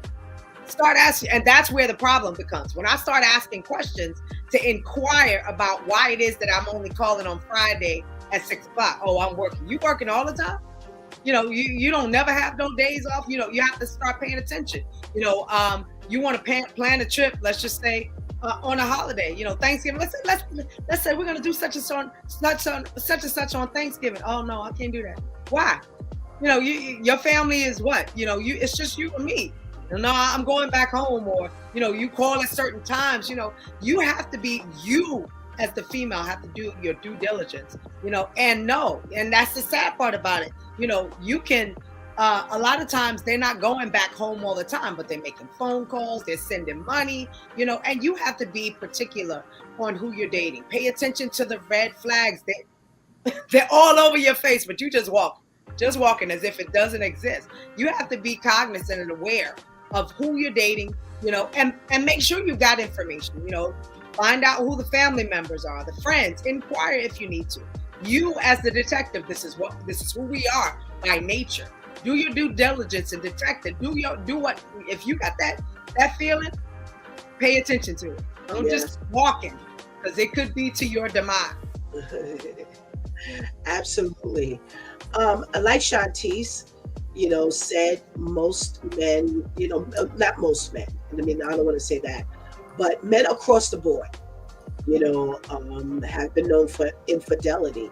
I don't know, in all honesty, I have never heard more one over the other. You know, I have never heard of it. I have heard a lot of it in this community that we're talking about now, and I think you hit the nail on the head, Lady Tamika, when you said, because they have a bigger opportunity to do it. Like Shanti said, I can't trust you off the block, but these people have whole families. They've had whole lives, like she said, before they've come here. You know, unless you came here as a child, you've had a whole life here. I'm sorry, a whole life there. So, you know, there's the possibility that there's, you know, family, and I don't mean mom and dad, their girlfriends and wives and children and things like that. I think just the ability to hide it is easier. Because like you said, Tamika, it's like, okay, I'm seeing what you're doing here, but you making phone calls, you sending money, and you traveling back and forth, and you know, you gotta start scratching your head, and you're like, wait a minute, you know, I can't trust the one up the block, so can I really trust the one that has a whole life someplace else? You're dedicated to someplace else. You've come from someplace else. You've started a whole life someplace else. So, you know, I think the opportunity is greater to do it. And I think the going back to the very first point of the women being, you know, more docile on their side, opposed to American women, because they complain about that a lot. That is a big complaint of theirs. I'm like, yo, you talking about the American women have been burned. They've been burned from the person up the block. So I'm sorry. They ain't too keen on you having all this, anonymity going on in your life, on all these unanswered questions, all these possibilities. So yeah, because they've been burned and taught to ask questions, and they're not trying to go down that lane.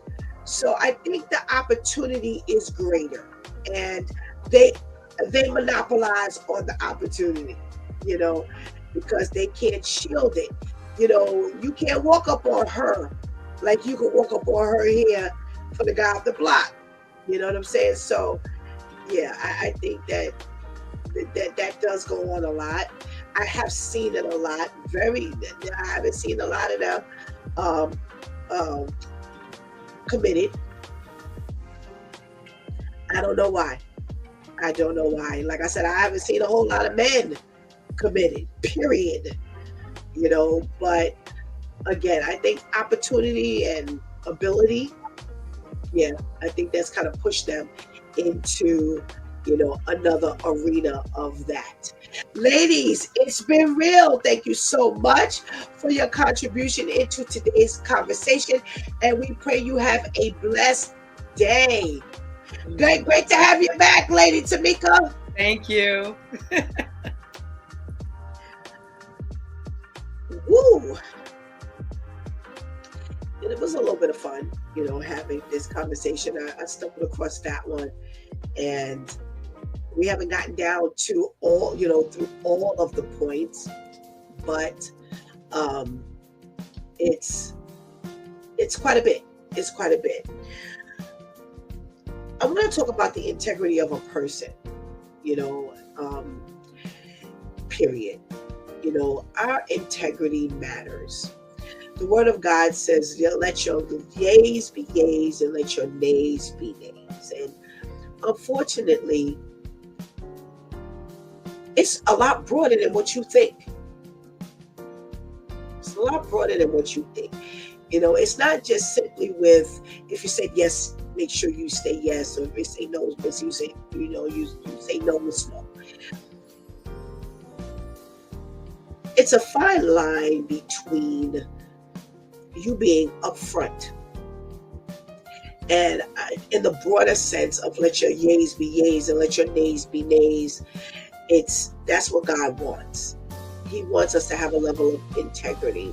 A lot of things that we do behind the scenes,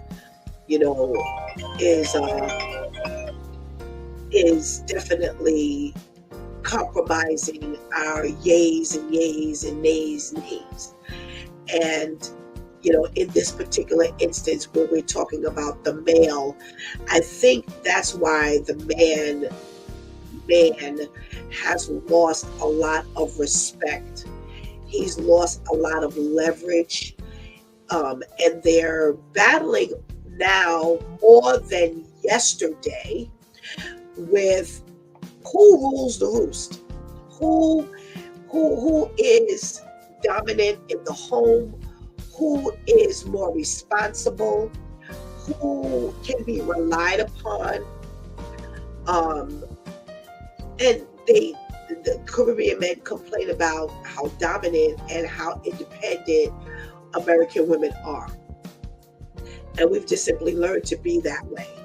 And unfortunately, by nature of the beast, you've learned to be that way. And a lot of women are not willing to let that go, because as soon as they let their guard down, now, behold, they're struck again with the infidelity, with the dishonesty, with the deception, with the, this whole, I thought it was this way and it was that way, and now I feel like a fool, and you're trying to play me, and all of this kind of stuff.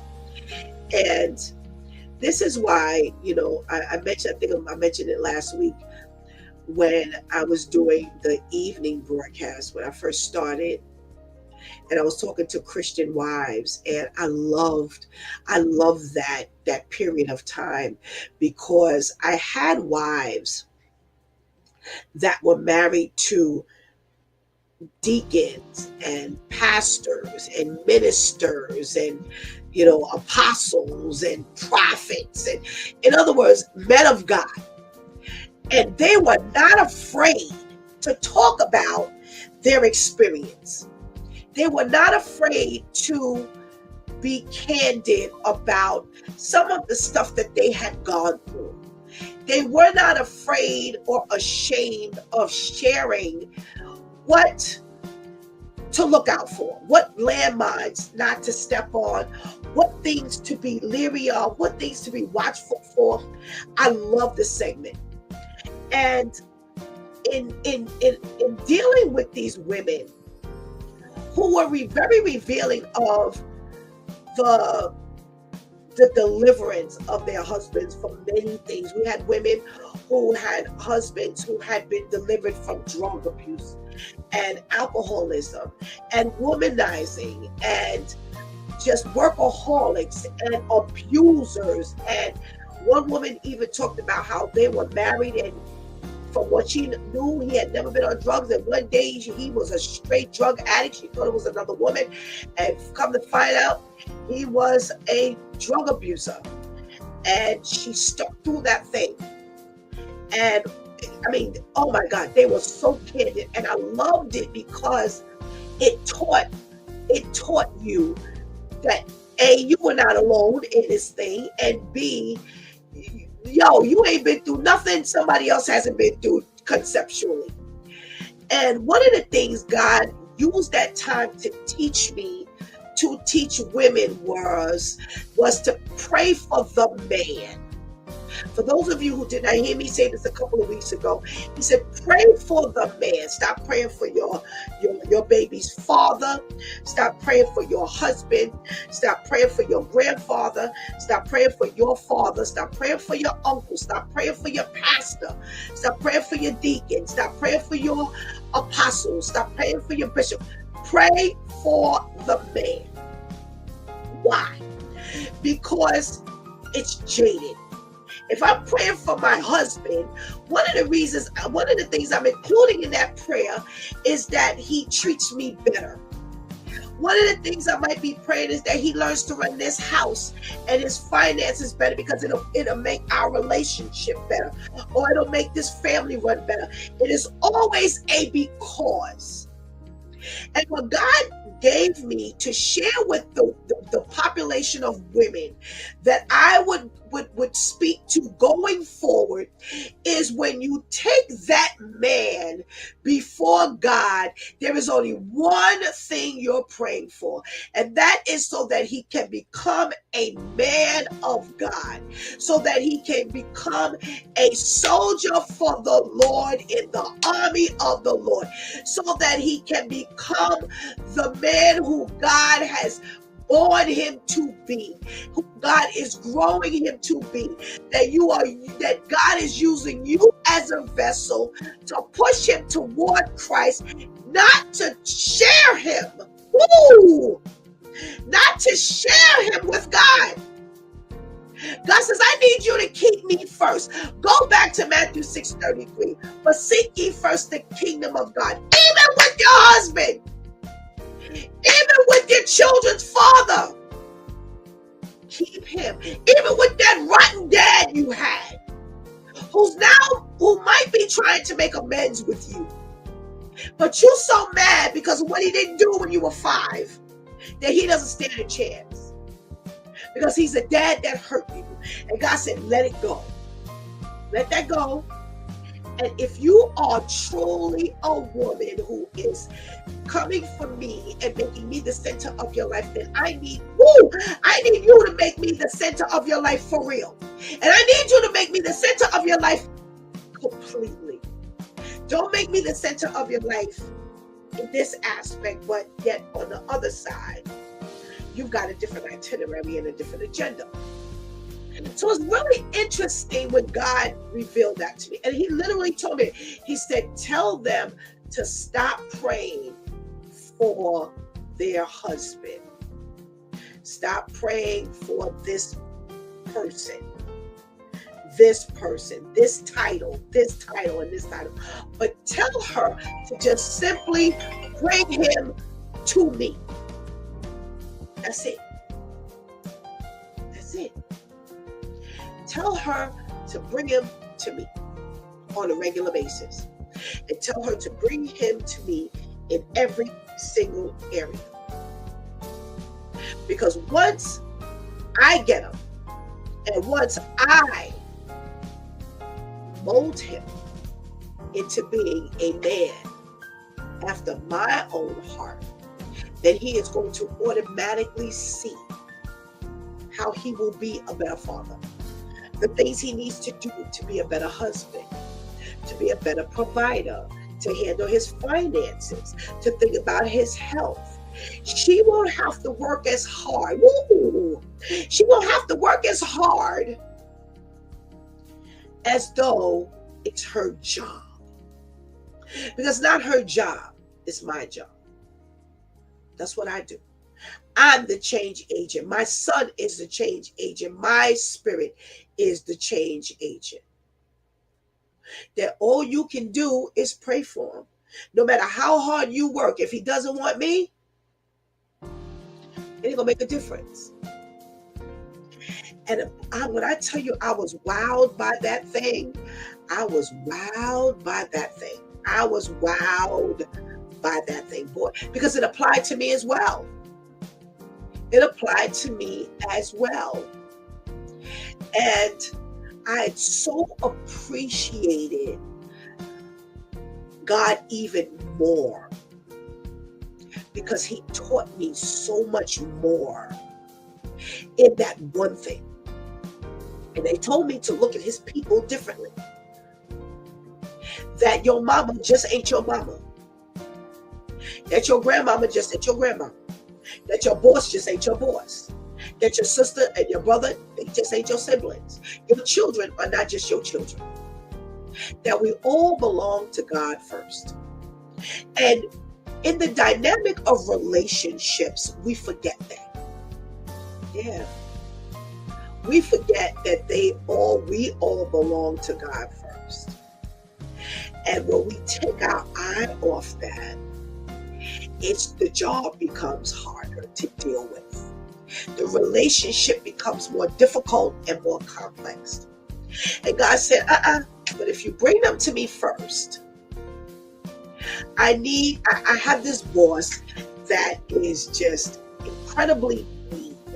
He comes to work and he takes out all his anxiety on all of the employees. He is so difficult to deal with, and he is so uncompassionate, and he could care less about what we're going through. Then you don't need to just pray for him as a boss, because that's not his primary function. He's only a boss for 8 hours. But who is he before he gets to you in the morning? Who is he after he leaves you in the evening? He's that husband, he's that dad. He could be anything else. He could be going on a second job. But just the husband and the dad dynamic alone could send him into a frenzy. So if he has a wife who's driving him crazy, or kids who are misbehaving or whatever, he's going crazy at home. But you're only praying for him as a boss because it makes your life easier. Again, it's jaded. So God said, bring him to me. Bring Sam to me. Because when you bring Sam to me, then I'm going to cover Sam as an entire person. When you bring Sam to me, Sam will get to know me better, and we will have a relationship that will grow. If Sam positions himself, he's going to go to church. He is going to read his word. He is going to be in prayer mode. And when he's at home, his home life will be much different. So his relationship with his wife is going to be different, and his relationship with his kids are going to be different. So when he wakes up in the morning, he's ready for the day. So when he's driving to work, he's good. When he gets to the job, he's good. And all day long, he's good.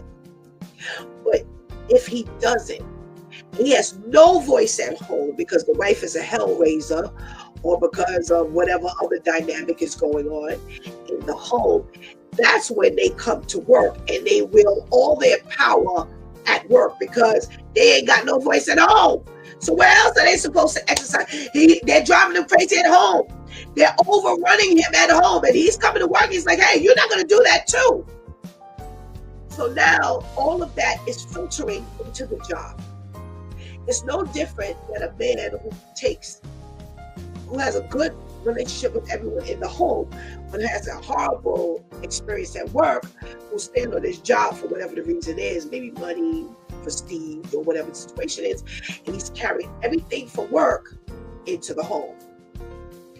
And we're praying for who? You have to pray for that entire man.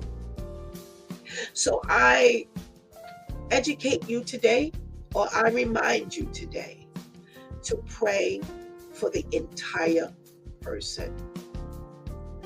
If the husband's name is John, then take John before the Lord.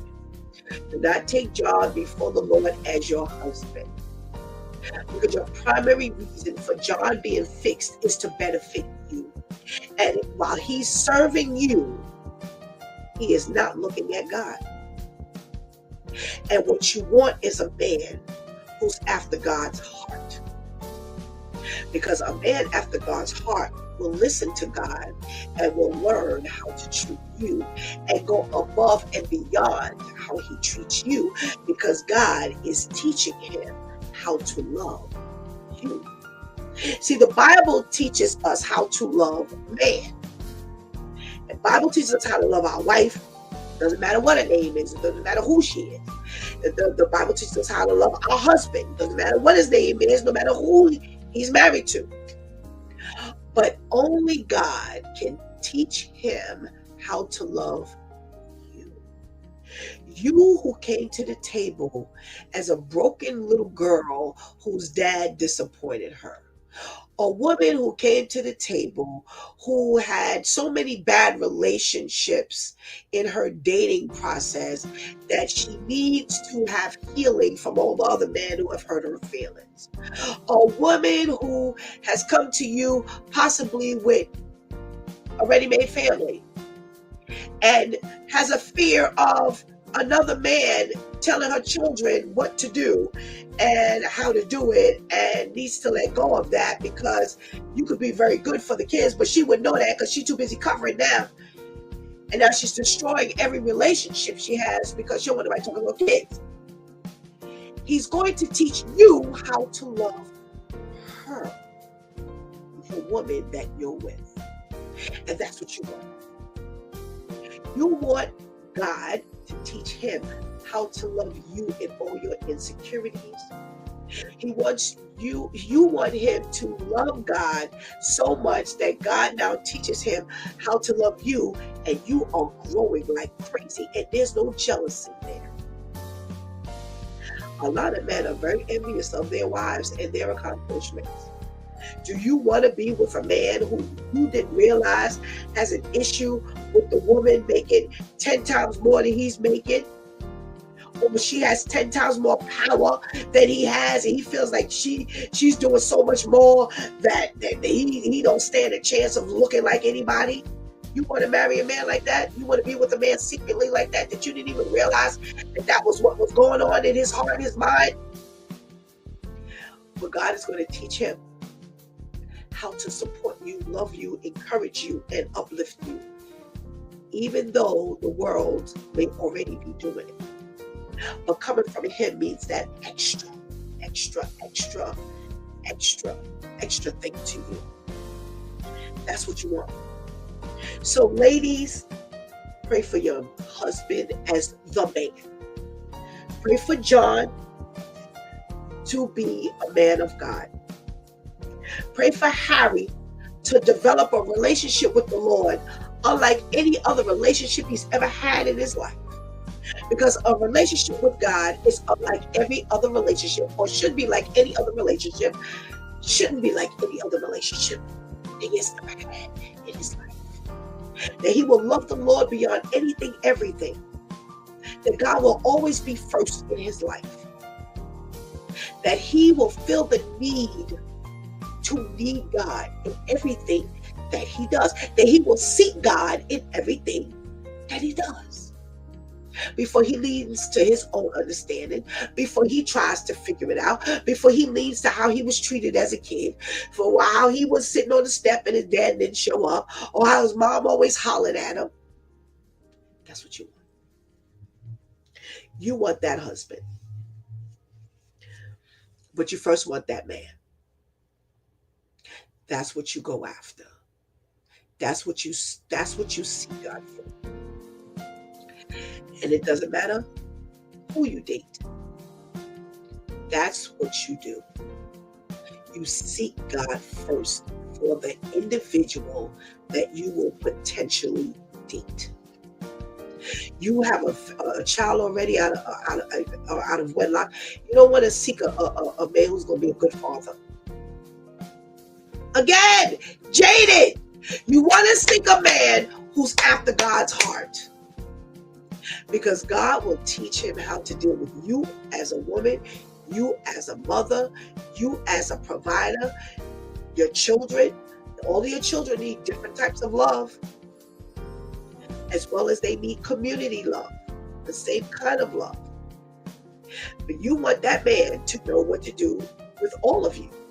The only way he's going to know that is if he goes to God first. So before you even start that process, make sure you are going before the Lord for the man. And I promise you things will change. It will not be the same. What have you learned today? Have you learned to love God, to seek God, to respond to God, and to honor God in everything he's shown you today? You've been watching It's Due Time with Pastor Steph. Join us Monday through Friday from 7 a.m. to 9 a.m. where we discuss matters of the heart, mind, and spirit. As you go through your day, be sure to set your mind on things that are above, not on things that are on the earth. They will only serve as a distraction. Remember, prayer changes things. It's Pastor Steph signing off, and I want to thank my Due Time crew for always coming through big time. The ladies for always getting the job done well. Thank you for hanging out with each and every one of us, and making sure that chat room is going live each and every day. Please do not miss this opportunity to just see God as your personal Savior. See Jesus as your personal Savior right now. Please do not miss this opportunity to strengthen that relationship with the Lord right now, because later is not promised to any of us. Until tomorrow, God spares, where it's going to be my 2 cents day. And Pastor Steph was not feeling well last week, so we were not in session last week, but we will be reviewing tomorrow evening Netflix series The Madness, and Hulu original series Reasonable Doubt season 3, episodes 4, 5, and 6. Please come and join us and let us know whether we should kick it or click it. All right, but before we get there, it is Therapeutic Thursday tomorrow, and we're looking forward to seeing you. Until then, God spares. I love